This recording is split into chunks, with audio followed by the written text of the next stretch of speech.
Assalamualaikum warahmatullahi wabarakatuh. Apa kabar anak-anak? Semoga kalian dalam keadaan sehat semuanya. Alhamdulillah, jumpa lagi dengan saya, Bu Nur Inayah, ya, materi Bahasa Indonesia kelas 11, yaitu kaidah kebahasaan teks ceramah. Selanjutnya, apa sih kaidah kebahasaan teks ceramah? Saya bentuk dalam bentuk struktur ya. Saya bentuk struktur kaidah kebahasaan teks ceramah. Yaitu kaidah kebahasaan teks ceramah dibagi menjadi 6. Yang pertama, kata ganti orang pertama. Yang kedua, kata sapaan. Yang ketiga, kata-kata yang menunjukkan hubungan argumentasi. Yang keempat, kata-kata teknis atau peristilahan. Yang kelima, kata-kata persuasif. Dan yang terakhir yaitu yang keenam, kata kerja mental. Penjelasannya, keterangan yang pertama, yaitu menggunakan kata ganti orang pertama atau tunggal dan kata ganti orang kedua jamak sebagai sapaan. Kata ganti orang pertama, contohnya saya, aku, kami, mengatasnamakan kelompok. Berikutnya yang kedua, teks ceramah seringkali menggunakan kata sapaan yang ditujukan pada orang banyak. Contohnya, hadirin, bapak-bapak, ibu-ibu, anak-anak, saudara-saudara, dan kalian. Yang ketiga, menggunakan kata-kata yang menunjukkan hubungan argumentasi atau sebab akibat. Contoh katanya, oleh karena itu, dengan demikian, maka sebab akibatnya karena. Yang keempat, menggunakan kata-kata teknis atau peristilahan yang berkenaan dengan topik yang dibahas. Misalnya, topik yang dibahas tentang bahaya narkoba. Kata teknis yang digunakan seperti candu, ganja, koka, semua kata teknis itu bisa dicari artinya dalam Kamus Besar Bahasa Indonesia. Yang kelima, menggunakan kata-kata persuasif atau ajakan. Contohnya, sebaiknya, diharapkan, hendaklah, harus, perlu. Dan yang terakhir yaitu menggunakan kata kerja mental adalah kata yang digunakan untuk mengutarakan sebuah reaksi, tanggapan atau tindakan suatu individu atau kelompok. Contoh katanya memperkirakan, menyimpulkan, berpendapat.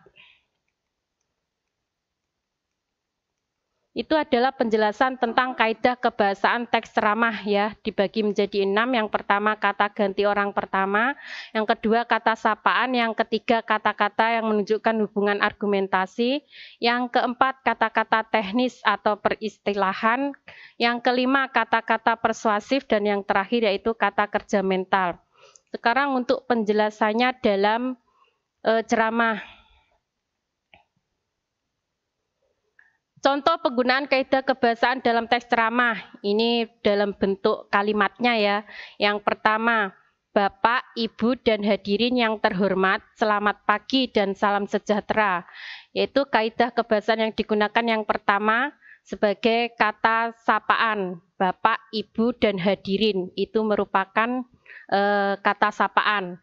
Dan yang kedua yaitu kaidah kebahasaan orang pertama, ya, yaitu contoh dalam kalimatnya, pada kesempatan ini saya selaku penceramah mengucapkan terima kasih atas kesempatan yang diberikan kepada saya. Saya merupakan kata ganti tunggal. Ya. Yang berikutnya, kaidah kebahasaan yang ketiga, contoh dalam bentuk kalimatnya yaitu anak-anak lahir memiliki bakat yang berbeda-beda. Oleh karena itu, orang tua berperan besar dalam menentukan dan mengembangkan bakat-bakat mereka. Ya, kaidah kebahasaan dalam teks ceramah yang dipakai yang ketiga yaitu menggunakan kata argumentatif ya atau sebab akibat. Oleh karena itu, yang keempat yaitu contoh kalimatnya memberi anak pilihan sebagai sangat penting untuk motivasi diri sendiri. Motivasi merupakan kata teknis atau peristilahan yang di mana motivasi bisa dicari artinya dalam Kamus Besar Bahasa Indonesia yang artinya motivasi adalah semangat. Dan yang keempat, yang kelima adalah contoh dalam kalimatnya, anak sebagai generasi penerus bangsa diharapkan mampu menghadapi tantangan di masa depan. Nah, kaidah kebahasaan yang dipakai yaitu diharapkan, ya. Lanjut yang terakhir, ceramah ini menyimpulkan bahwa pendidikan anak yang utama adalah di lingkungan keluarga. Contoh kaidah kalimat, contoh kata kaidah kebahasaan dipakai dalam ceramah adalah menyimpulkan, ya. Kalian bisa cari contoh kaidah kebahasaan di dalam teks ceramah, ya, bisa browsing melalui internet atau cari referensi yang lain. Ya, cukup sampai di sini untuk pelajaran saya. Tetap jaga kesehatan. Assalamualaikum warahmatullahi wabarakatuh.